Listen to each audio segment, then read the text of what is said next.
It began with a single leak, one quiet line buried deep inside a confidential diplomatic cable. Yet that single sentence was powerful enough to rattle an entire continent. Captain Ibrahim Traoré, leader of Burkina Faso, was given only 2 days to hand over 70% of the nation's gold reserves. If he refused, his country would have to instantly repay every cent of its foreign debt plus interest, a total exceeding 5.6 billion USD. At the bottom of that message appeared a name that needed no introduction: Donald J. Trump. At the time, Trump held the most powerful office on earth, President of the United States, the dominant voice within the G7 and the International Monetary Fund, IMF. But this was no ordinary diplomatic correspondence. It was a calculated act of pressure, an economic strike disguised as policy. The leak, though brief, stunned both Washington and its allies. Even neutral members within the IMF system were caught off guard. There was no invitation to negotiate, no proposal for compromise, only a cold ultimatum: pay your debt or surrender your gold. It was not a request. It was a threat aimed straight at the heart of Ouagadougou, a warning to the Burkina Faso government that its independence could carry a heavy cost. Before we continue, the narrator of this story would have told viewers to subscribe, but beyond the clickbait tone, the events that followed were all too real. According to multiple reports, the secret telegram didn't just appear randomly. It was hand-delivered through a trusted intermediary, a figure said to represent the combined authority of the G7 nations. Present during those tense communications were Italy's Prime Minister Giorgia Meloni and Kristalina Georgieva, the Bulgarian-born managing director of the IMF. At exactly 6:30 a.m. on August 12, 2025, the envelope was placed on Captain Traoré's desk. Its message was precise and unmistakable. Allow mining corporations from the United States, Canada, the United Kingdom, France, and Germany, all backed by the IMF, to begin extracting and exporting 70% of Burkina Faso's gold immediately, or pay back 5.6 billion USD in G7 loans plus an additional 324 million SDR in IMF debt. Deadline: 48 hours. Refusal would bring sanctions, resource blockades, and engineered internal destabilization. It was not diplomacy. It was blackmail, an act of open coercion masked as financial procedure. The tone of the letter, allegedly authorized by Trump himself, was icy and blunt. We saved you from terrorism. We fed you when you starved. We lent you money. Now you will pay your debts, or you will pay the price. But the man they were threatening was not one to be intimidated. Traoré read the document, set it down, and immediately called for an emergency meeting with his senior military officers, key ministers, and the few civilian experts he trusted from the mining sector. Within minutes, the presidential palace in Ouagadougou was alive with movement. Generals and economists filled the room as Traoré stood before them, voice steady but charged with fire. "Tell the G7 and the IMF," he said, "Burkina Faso is not for sale." That single statement would echo across the continent. Within hours, media outlets from Lagos to Kinshasa splashed bold headlines across their front pages. The West demands Africa's gold. Traoré, given 48-hour ultimatum. Burkina Faso resists IMF pressure. The world began to pay attention, yet Traoré didn't respond with angry words or long letters. He responded with strategy. For months, a closely guarded secret had been buried beneath the blazing Sahel sun. Not rumor, but verified truth. A massive deposit of mineral wealth had been discovered beneath the northern plains of Burkina Faso. The findings came from a covert geological task force established by Traoré. Shortly after assuming leadership, the entire operation was encrypted by North Korean cyber specialists, ensuring no foreign agency could intercept the data. Everything remained hidden until the very first drill struck the ground. That was when the satellites noticed Western intelligence, especially from the US and France, began detecting strange movements across the Sahel. Spy satellites caught irregular heat signatures and vehicle patterns around isolated desert sites. Within 48 hours, US analysts confirmed unusual energy activity in the region, along with cargo shipments traced to Iran and Venezuela. Then came the unmistakable spectral readings. Gold. By then, the government of Burkina Faso had already reclaimed full control of its mining industry. G7 backed. Corporations were quietly expelled.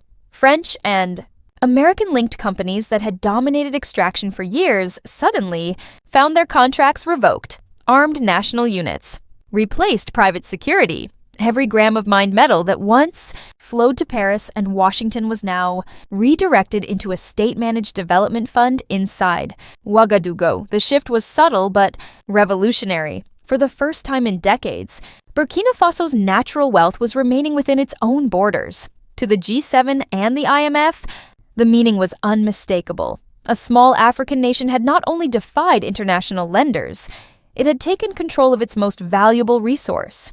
That single act, more than any speech or protest, was the real cause of the ultimatum.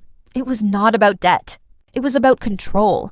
And as the 48-hour clock began to tick, the struggle for Burkina Faso's sovereignty entered a new and dangerous chapter, one that would test the limits of both power and pride across continents. Ere stood a nation rich in gold, not managed by Wall Street, not answering to Paris, and not bending before the G7. Burkina Faso was now powered by its own people, its own army, and its own vision. This wasn't just defiance, it was a blueprint for independence. And that blueprint terrified them. The West didn't only want the gold, they wanted to kill the very idea before another African nation dared to follow the same path. Soon, phones rang across Western power circles, each call echoing the same question. How do we stop this before it becomes another Libya? Except African-owned? Their solution was simple. Use Western influence, use Trump's brute force, make Traoré kneel. But the man they chose wasn't one who kneeled. When the message reached Ouagadougou, there was no trace of diplomacy left.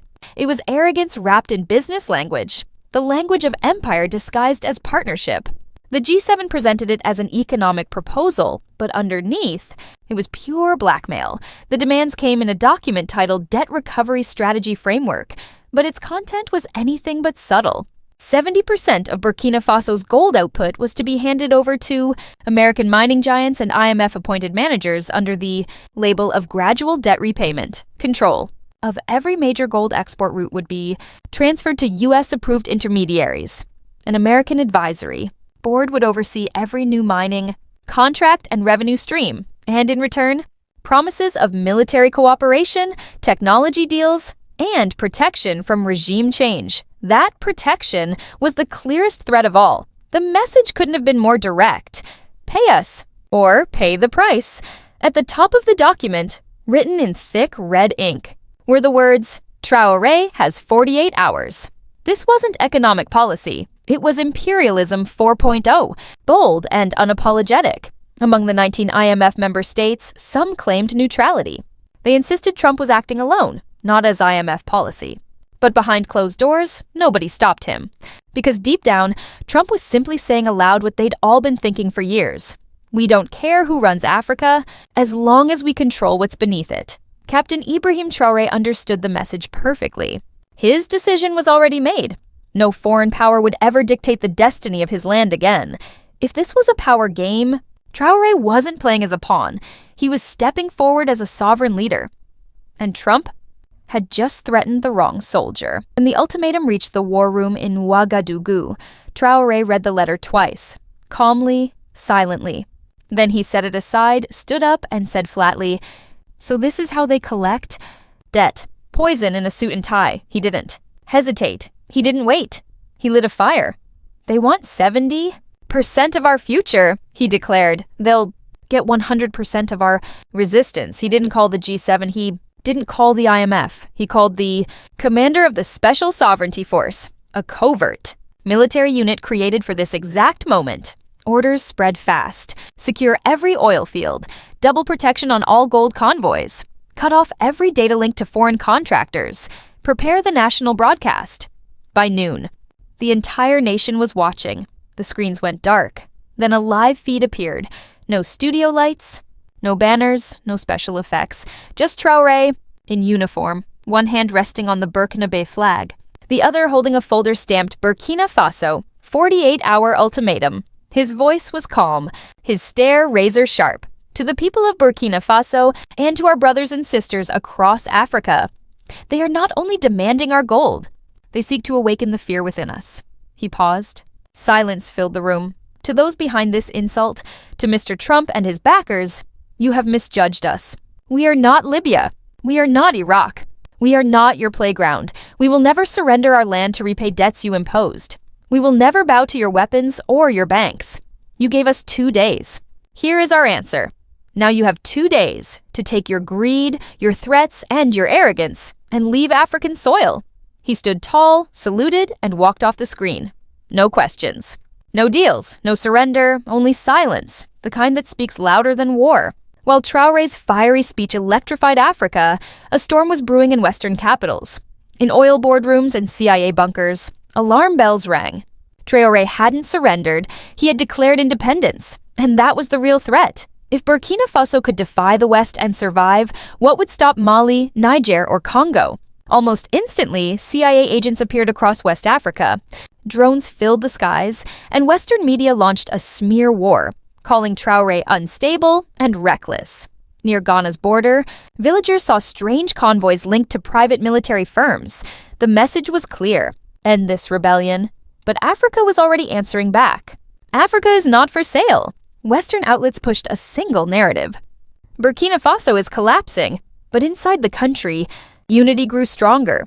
Students held forums on sovereignty. Women's cooperatives fed troops guarding the mines.